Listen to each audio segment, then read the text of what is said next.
Happy Sunday, friends. Good morning. Hope you're having a great weekend. Had a pretty good weekend here in Southeast Texas, but man, hot as hell.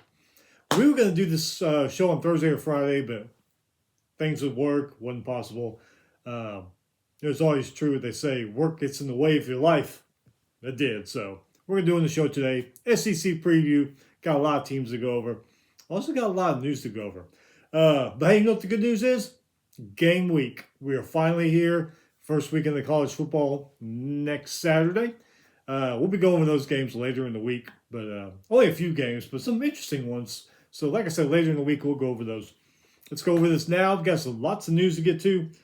Before we start, hit that subscribe button. Let's get to it. Unfortunately, a lot of this news is bad news. Players acting like complete fools right before the season starts and getting kicked off the team and stuff like that. And you'll see if you haven't read about it. We'll start off with UAB athletic director Mark Ingram is leaving after 11 years. Andy Kennedy, the men's basketball coach, will be interim athletic director. Ingram took over as athletic director in 2015 after UAB shut down their football program. He was very instrumental in getting football back there at UAB. All started with new facilities and investments. He was kind of behind that. UAB says it was an agreement between the two parties that he would leave. So I don't know what's going on there. Haven't seen anything else. But hey, we will see. Okay, now starts the bad news. TCU safety Jacobs Field dismissed from the team for sucker punching teammate Dozie Zukama, I think that's how you say his name, in the locker room. Hit him so hard he fell on the ground and was knocked unconscious. He did text an apology to Desi, kind of, sort of. Is more of a, to me, the apology is more like apologizing for his actions, what he did, but not actually telling the guy, hey, I'm sorry I did this to you. Anyway, the apology's online. You can read it. But yeah, he's gone from the team for that. I read also some, in practice things get heated and guys start shoving each other around. It's hot as hell outside. They're frustrated. They want to stop hitting each other and hit other teams. I read a couple places online that all this started back in practice. So I'm not for sure, but I don't know. You can check out the story and find out. Clemson defensive tackle Vic Burley suspended indefinitely after being arrested and charged with disorderly conduct. Dabo Sweeney says he is very disappointed in Vic. Texas linebacker Ty Anthony Smith dismissed from the program for conduct detrimental to the team. No reasons given. He was in a three-way battle for his position here in fall camp. Now it looks like it's only going to be a two-way battle. This one here pisses me off. This guy, they need to kick this guy out of school. Virginia running back Solomon Beebe arrested last week, charged with 3 counts of animal cruelty. Witnesses saw him hit his dog 3 times, then hold his dog against the wall and punch him in the...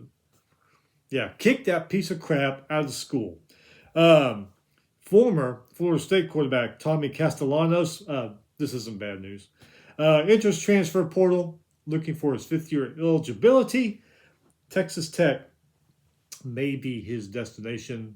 Not sure yet, but it's looking like it could be. And then some basketball news. Iowa State guard Killian Torrey was injured last week in an elite basketball camp. Hurt his right shoulder. He has surgery on it. He's going to miss the first part of the season, but he'll be back in January, right in time for conference play. So that's it, the news. Most of it sucked. But, hey, like I said, I don't understand these players screwing around being stupid like a week or 2 weeks before the season starts. I just don't get it. All right, our SEC preview. Starting with the Texas Longhorns. A lot of the media is high on Texas. 10-3, 6-2 last year. Came close to losing to Kentucky, Mississippi State, and Vanderbilt. Should have probably lost those games, but those 3 teams just couldn't finish. Beat Michigan in the Citrus Bowl. Last conference title, 2023 in Big 12. They got 6 offensive starters coming back, 5 on defense. Not too bad. Arch Manning and wide receivers, Wingo and Mosley, are back. 6 key players had surgery in the offseason, including Manning and Wingo. So we know Manning and Wingo are going to be back. These other ones I haven't seen any news on. I would imagine they're probably going to be back for the starters for the start of the season, if not a little bit later. Defensive for the front seven are returning starters. Their secondary could be a little bit questionable. Their non-conference includes Texas State, Ohio State, UTSA. Bulldogs, a lot of the media talk about the Bulldogs. Georgia Bulldogs, 12-2, 7-1.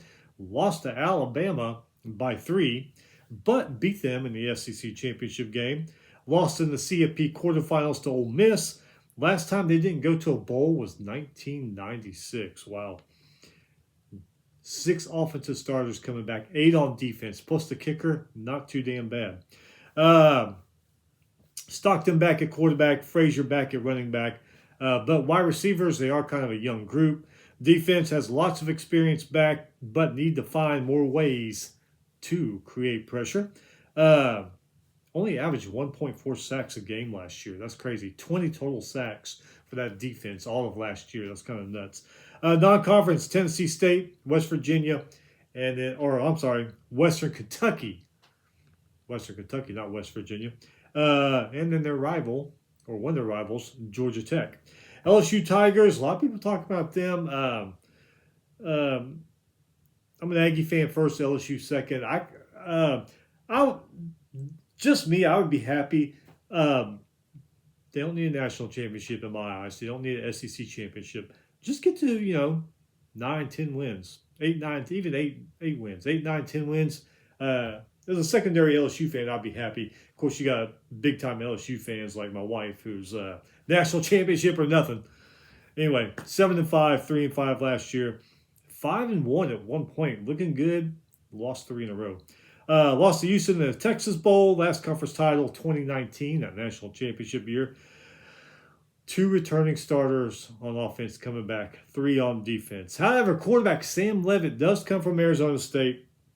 I saw him play a few times. Some people were down on him. I thought he was a decent quarterback. I would take him over Nussmeier any day of the week. Wide receivers they got coming back and transfer portal are some playmakers. So if you can get the ball to them, they could be in good shape. Defensive secondary looks to be pretty good, which is good because we've seen the trouble that those secondaries had against passing in their games in the last couple of years. I mean, a lot of times they just got rolled over. Their secondary was horrible. Lots of transfers came in the offseason, so that should help them out. Non-conference includes Clemson, that first game, and the 2 in-state ones, Louisiana Tech and McNeese. Ole Miss Rebels, 13-2, 7-1. A lot of people talking about them. Lost to Georgia by 8 in the seventh game of the season. They lost by 8 to Georgia. Beat Tulane in the CFP first round. Beat Georgia by 5 in the quarterfinals. Lost to Miami by 4 in the college football playoff semifinals. Last conference title, 1963. Isn't that crazy? Back when Arch Manning was back a long time ago. Not too bad. 5 offensive starters coming back, 5 on defense, plus the kicker and the punter, so that helps. Offensive Chambliss and Lacey are back, but they have to rebuild their wide receiver group. 3 starters return on O-line, so that helps them out a lot. Defense, lots of new guys. 3 back in the front 7, so I guess that's too bad, half of it really. 2 back in the secondary. Their non-conference includes Louisville, Charlotte, and Wofford. Alabama Crimson Tide, man, a lot of people are just down on Kalen DeBoer. 11-7, 7-1. After that Florida State ass whipping in the first game of the season, won 8 in a row. Lost to OU by 2. Lost to Georgia in the SEC championship game. Beat Oklahoma in the CFP first round. Lost to Indiana in the CFP quarters. Last conference title 2023. 1 offensive starter coming back, 4 on defense and the kicker. Offense, inexperienced quarterback behind an inexperienced O-line. That is just kind of like going to be a disaster. It seems like a recipe for disaster. Defense, lots of new faces, but the secondary does return some talent, so some good news there. Non-conference includes Eastern Carolina, the FSU again, and Chattanooga. Moving on to my underachieving Texas A&M Aggies, because they seem to underachieve in every sport. 11-2, 7-1. So, I mean, it's a good season, but still. They were on a roll, looking great. I mean, that big comeback against South Carolina. And then what happens? Lose to the rivals that they've had rivals for years, to Texas, and then lost to Miami at home in the CFP first round. Lost by 3. That's why I say. Last conference title, 1998, Big 12. 4 on offense coming back, 5 on defense, plus the punter. Offense, quarterback Reed is back with some good wide receivers, but the O-line, kind of inexperienced. Defense had to replace 3 defensive linemen. Rush defense broke down late last season, probably part of a lot of their problems. They got to fix that. Their non-conference includes Missouri State, Arizona State, and Citadel. Oklahoma Sooners, man, people are talking about them too. 10-3, 6-2 last year. Went 5-0. They're hauling it, and then lost to Texas. Beat Alabama in the regular season. Lost to them in the CFP first round. Last conference title, 2020, Big 12. Last time they didn't go to a bowl, 1998. That was right before Bob Stoops got there. 5 on the offense coming back, 6 on defense, plus the kicker. Not too bad. Mateer's back at quarterback with some good wide receivers. That's some good news there. They do need a good running game, though. Running game is iffy. Defense, good front 7 and secondary. They're going to be pretty disruptive defense. Non-conference includes UTEP, Michigan, and New Mexico is not a pushover anymore. We've seen New Mexico really come on the last couple of years. Florida Gators with their new coach last year with Billy. They were 4-8, 2-6. Got close to bowl. They got close to going to a bowl though. Lost to USF. South Florida by 2. Lost to Georgia by 4. Last conference title, I didn't realize it had been that long. 2008, back with Meyer and Tim Tebow and all them. But I guess was Aaron Hernandez on that team? I know he's on one of those teams. Maybe on both. But yeah, anyway, almost 20 years ago. 4 on offense, 4 on defense coming back. Aaron Philo, the quarterback, transfers in from Georgia Tech. He has great wide receivers and running backs. Their O-line, though, that's going to be a question mark right there. Defense, the experience is in the linebackers and secondary. Defensive line is questionable. Seems like that's the theme for this year. A lot of the lines, both sides are one or the other. Very questionable, a lot of these teams this year. Non-conference includes Florida Atlantic, Campbell, and their rival, one of their rivals, Florida State. Tennessee Vols, last year, 8-5, 4-4. Lost to Georgia by 3, and Oklahoma lost to them by 6. So they almost had 8-4, 8-5 is good, but man, they could have had a 10-win season. Lost to Illinois in the Music City Bowl. Last conference title almost 30 years ago. I didn't realize that. 1998. That was when they won the national championship. T. Martin as their quarterback and Phil Fulmer as their head coach. 6 on offense, 3 on defense, and the punter coming back. New quarterback. They've got a new quarterback behind an unproven offensive line. Strong wide receivers and running backs, though, so that can help them out.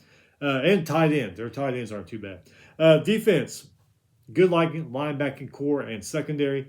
Non-conference includes Furman, Georgia Tech, Kennesaw State. Missouri Tigers, boy, they seem to start out great and kind of start filtering a little bit.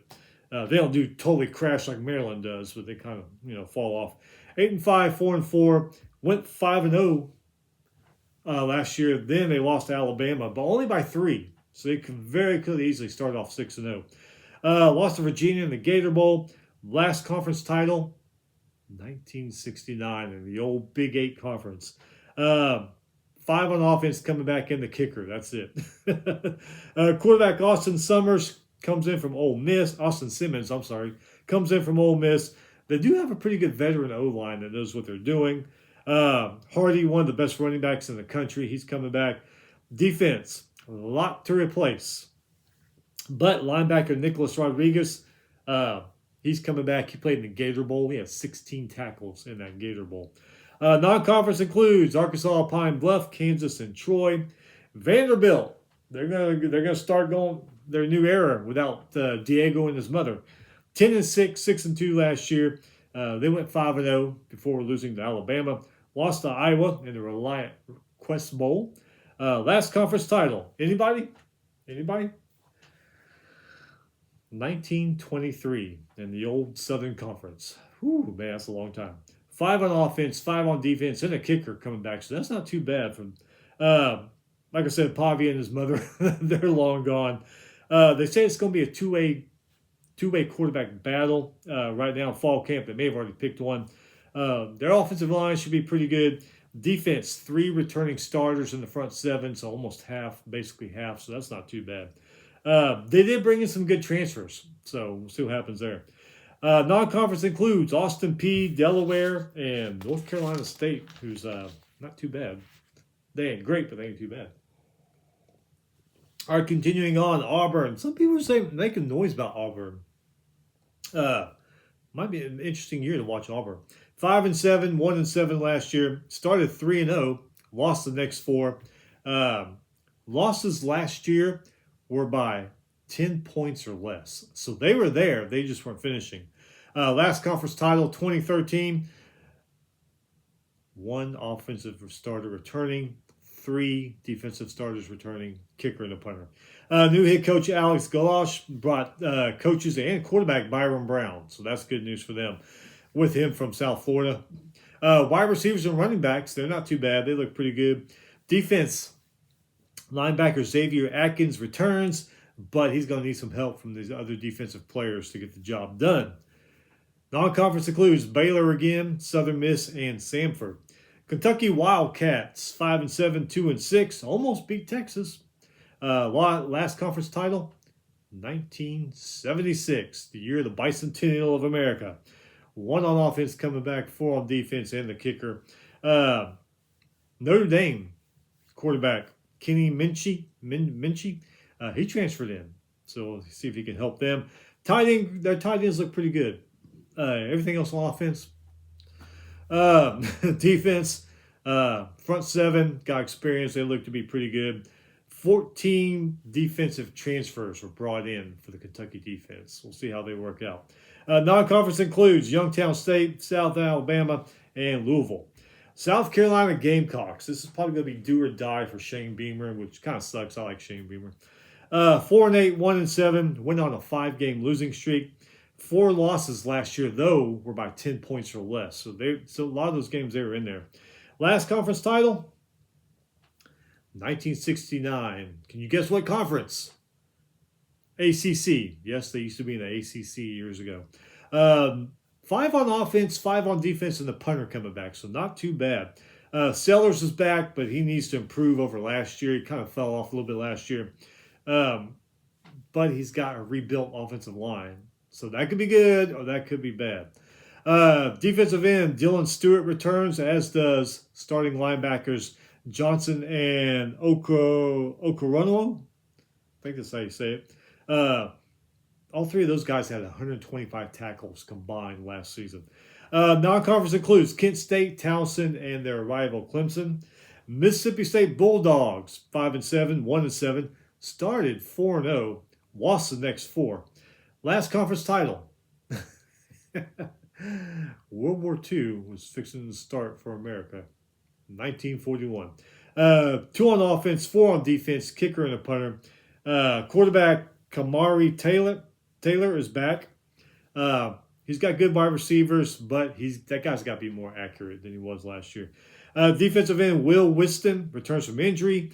They need to improve on pass rushing, so they got a lot of work to do. Secondary looks to be faster than they were last year, so that was going to help them out. Non-conference includes Louisiana Monroe, Minnesota, Tennessee Tech, and that non-conference schedule, that could be very well three wins for them, because Mississippi State, they're better than Louisiana Monroe. Louisiana Monroe's fallen off the map the last couple of years. Minnesota is a middle-of-the-road Big Ten team. They get good players, and I don't know, they just can't seem to do anything with them. And Tennessee Tech. So they could win all 3 of those non-conference, and that could help them catapult them to the rest of the season. Arkansas, Razorback. Sam Pittman's gone. Razorback fans are happy. I like Sam Pittman. He was cool, but he just couldn't really do anything. he would have flashes of brilliance, like, oh man, this team's going to be great. And then the next week, it's like a junior high team. 2-10, 0-8 last year, went 2-0, lost the rest, only lost to Ole Miss by 6, Memphis by 1, and lost to Tennessee by 3, lost to Mississippi State by 3, and lost to LSU by 1. Again, another team that could have had a great season, but they just could not finish. Or they had bad luck go their way, because I didn't see all those games. Last conference title, long time ago, 1989, the old Southwest Conference. 4 on offense coming back, 2 on defense, 41 players left in the offseason. Offense, who will be quarterback? That's the big question. Jackson or Hill? They will have a decent O-line and wide receivers, but you got to get the quarterback that can play behind that and get the ball to those guys. Defensive line will be good. Secondary, though, is going to be questionable. Non-conference, North Alabama, Utah, and Tulsa. All right, so that is it. We will be back later in the week to do these Sun Belt Conference, and I think we got one independent to go over, and then we're going to preview this Saturday. Football season back. Cannot wait. High school football starts in Texas Friday night, maybe even Thursday. I'll be watching that online, and Saturday college football is back. Anyway, tomorrow's Monday. Sucks, but what are you going to do? Keep your head down. Stay busy. Weekend will be here before you know it. So will college football. We'll see you towards the end of the week.